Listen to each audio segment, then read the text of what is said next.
Hey, it's me, Big P, and I'm here today with my Bladefall Blade Blast Inquisitor. I'm going to show you guys the current setup I have for the 3.10 Delirium League. We're a little under a week into the league, and this is just the setup that I've come to for farming white to yellow maps. We are pushing into reds as best we can, but the nature of the league has kind of pushed me to a sort of lower, more map-friendly, grind-friendly attitude until some things get changed. Whether or not they do get changed, we'll see. Either way, here's a tier 6 map with nothing too special. The minus area of effect does affect our build, but you'll soon see that doesn't really. So let's get into the map and go. You can see I've got 1, 2, 3 pieces of Magic Find gear. We've kind of, since I had the space, I just thought I would fit it into the build. And it's kind of, okay, let's do this Delirium. I just thought this whole league seems like it's very map oriented. As opposed to Metamorph, which was pretty much just one boss. It didn't really change the map in any specific way. So I thought, we kind of play to that. We get Abysscos, we got an Escha's Mirror, just anything that lets us kind of ramp with the map as we go. I think I am going to end this Delirium early because, well, a couple of reasons. There's the layout itself. Our build is pretty good at clearing. It's just it kind of shines more on open maps. And Delirium tends to be pretty rippy, considering all the on-death effects and just, a lot of extra bullshit on the screen. My build itself is kind of really contributing to the bullshit on the screen itself, so I actually had to tone it down. I can't really use Spell Cascade. Yeah, see, I feel like we're gonna die here, so let's end the Delirium encounter. It's not worth it because it's just armor.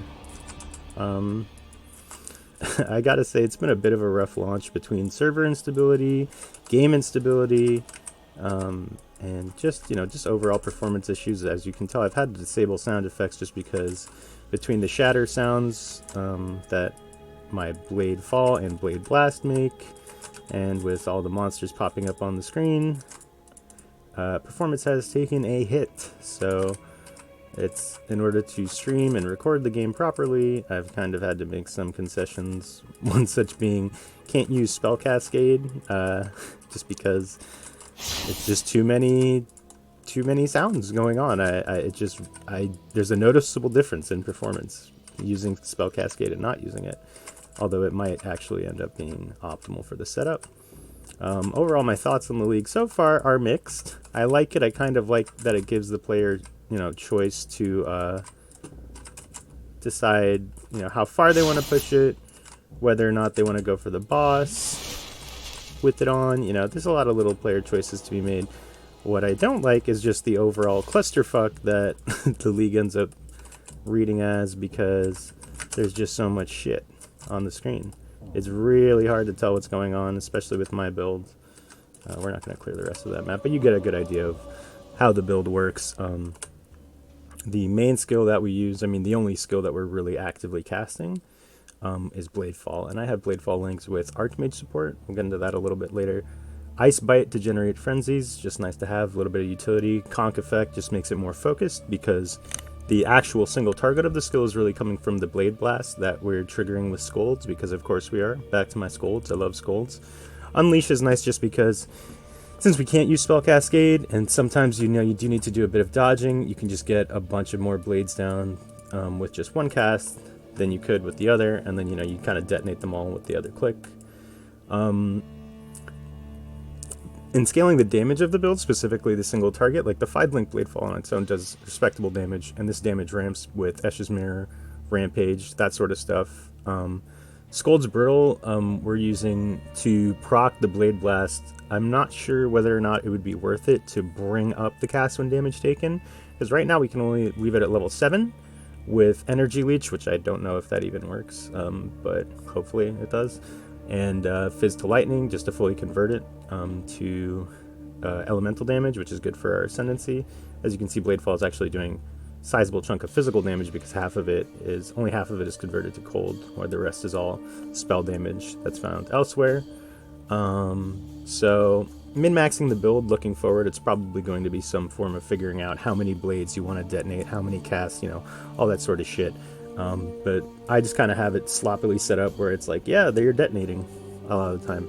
And, you know, there's a lot of ways to do this. When I was leveling, obviously, before the Scolds, I had a totem set up for the Blade Blast, where I would just clear with the Bladefall, and if a rare monster or a boss was there, you drop a totem, and then all those blades would start popping, and it would be really nice. I'm currently using 3 Heralds, and you could fit more in there, but the Archmage support, it's kind of helps us scale our mana costs to proc the Blade Blast more frequently and consistently. There's like a lot of little tinkering in the build that, you know, you kind of have to find the breakpoints. I think where I'm at right now is kind of okay.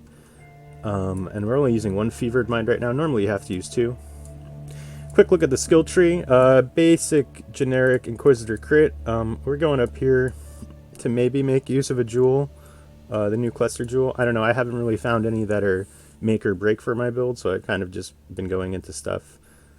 Just like the travel nodes, we went all the way down here to go into phase acro and life and stuff, but we might break that and just go into straight up life. I don't know how much of the delirium stuff we're actually evading. You probably can't evade the on-death effects, which are like one of the biggest offenders of killing you in this league.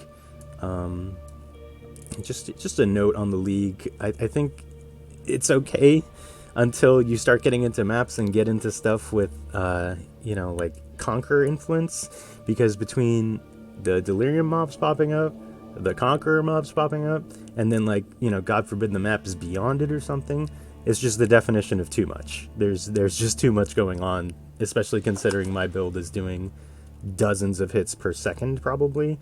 You know, performance has taken a huge hit this league, so I really hope they kind of scale it back in some meaningful way. But hey, maybe they won't, maybe they will. Either way, I've been having a decent amount of fun with it.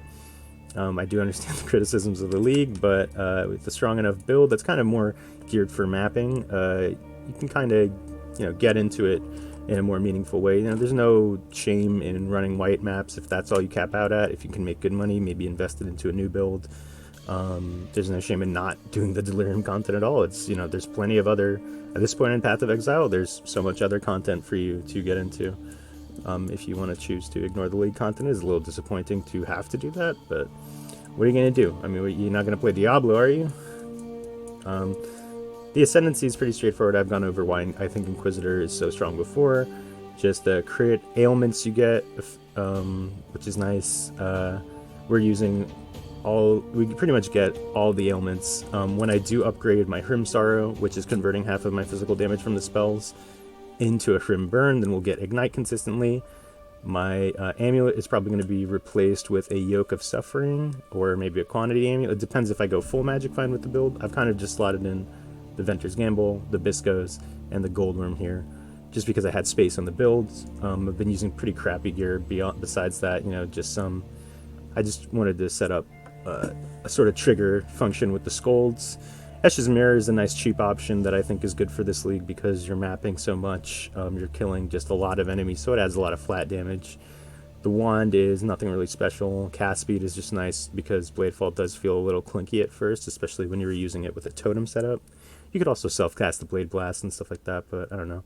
And Bisco's Leash is just me doubling down on, you know, random crap on the screen. It's like, alright, if this game's gonna run like shit, you know what, let's add to it. Forget it, who cares? Let's do it. Gifts from Above is nice just because we have the Consecrated Ground stuff. You know, regenerating mana, scaling mana as a damage source was something I was considering, but you really should probably go full into it with the Hierophant or something like that. And like the 15 mana per second here isn't really that crazy. It's really the more immunity to ailments, attack and cast speed, and energy shield regen that are more relevant for my build. What else? I mean, I did a bit of testing with EK, which is I think EK kind of spreads the blades out too far to have consistent single target damage. It's probably slightly better for clear than Bladefall is, but between all of this stuff happening, I mean, you saw the clear, that was a bit of a closed map. It does even better on open maps. It's hard to say exactly what would be optimized for this whole build, but right now I'm okay with what I have. Looking forward, we may go for, like a full 6th link Blade Blast in the staff, and then also a 6th link Bladefall in a chest. maybe something is there that we can, you know, kind of look into. So right now I'm just kind of making currency to maybe try and push that. Not sure how many different builds we're going to do this league, because the league is kind of shaping up to be a little clunkier than I'd hoped. But if you have any questions, or if you have any sort of ideas for what I could do with the build pushing it forward, just please let me know in the comments or hit me up on Twitch. Hopefully I can stream more often, because I have had some stability issues while trying to stream the game and play it. I've only really been able to play it with a noisy, crazy build like this. So we might have to respec sooner than later. But yeah, thanks for watching, and let me know what you think.